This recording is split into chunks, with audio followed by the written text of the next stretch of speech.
फरमाते हैं कि मैंने जिन और इंस को सिर्फ और सिर्फ अपनी इबादत के लिए पैदा किया। ऐसी इंटरेस्टिंग बात है।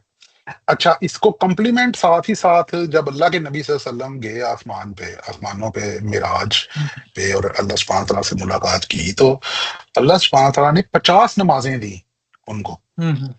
वो आए, फिर ऊपर गए, फिर वापस गए, हज़रत मूसा से मिले, उन्होंने कहा कि या रसूलुल्लाह सल्लल्लाहु अलैहि वसल्लम ये ज़्यादा हैं। करते 5 नमाज़ों के ऊपर बात जो है वो उन अल्लाह के नबी सल्लल्लाहु अलैहि वसल्लम ने कहा कि ये अब इसके बाद मुझे शर्म आती है, अल्लाह ताला को ये कहते हैं। तो लेकिन इस बात का मैसेज क्या था? मैसेज तो यही था ना कि अगर अगर हमारे ऊपर 50 नमाज़ें फ़र्ज़ होती अब्बास, तो हम तो कुछ और कर ही ना पाते सिवाय नमाज़ों के। फिर तो सारा अंदाज़ा दिन करो, नमाज ही। सोचो ज़रा। तो सिर्फ 50 नमाज़ें